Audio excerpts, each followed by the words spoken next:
Hi, in this video we're going to talk about uses of bedside ultrasound, especially in the context of diagnosing causes of hypoxemia and hypotension. And we're also going to talk about some of the contraindications when you might not want to use bedside echo. So Carlos, can you talk a little bit about how we might use a bedside ultrasound to help evaluate the hypotensive patient? Absolutely.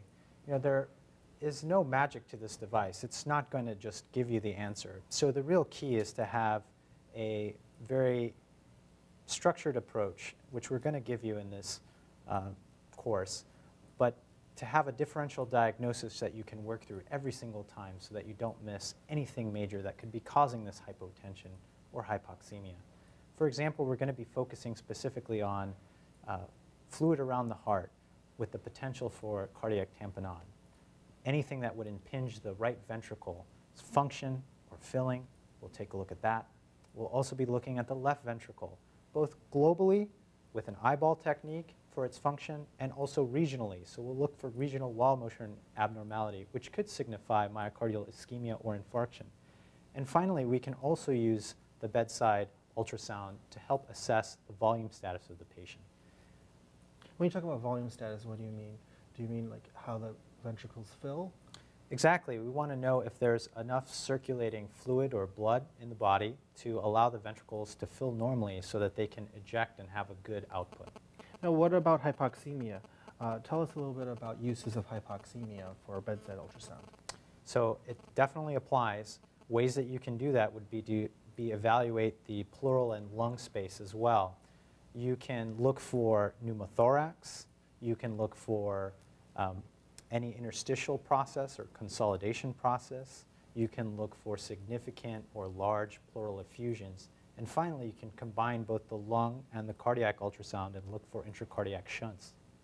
Great. Well, let's talk a little bit about limitations of bedside ultrasound and also contraindications.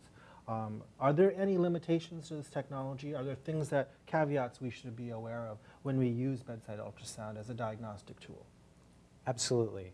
Of course, acquisition of images can be an issue because of the various habitus of our patient, large patients, patients with wounds or drains that will get in the way from you being able to acquire an image.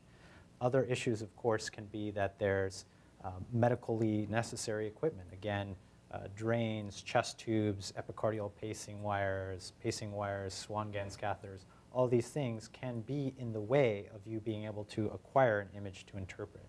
And contraindications would be similar. You do not want to dislodge any of these medically necessary devices or potentially cause an infection. And a more subtle but very important one is as we are learning how to utilize this technology to work through our differential diagnoses, we don't want to distract ourselves from appropriately treating the patient that is very ill. Let's talk a little bit, finally, about the use of bedside ultrasound in the context of advanced cardiac life support and cardiac arrest. Is it ever okay to be using this diagnostic tool in those circumstances? Absolutely. Again, with the caveat that if you're the code leader, you do not want to be distracting yourself by trying to do too many roles. You want to be treating the patient and guiding how everyone is treating the patient. You also want to have some experience with this technique prior to using it to make decisions during a code. So you will actually want to have the most experienced ultrasonographer perform the study. But yes, you can use it peri-code or intra-arrest time to help make diagnoses and guide treatment. Perfect. So to summarize what we learned in this little video here, we learned that bedside ultrasound is a useful tool for helping diagnose the causes of hypotension in unstable patients. We can examine both left ventricular function as well as looking at volume status.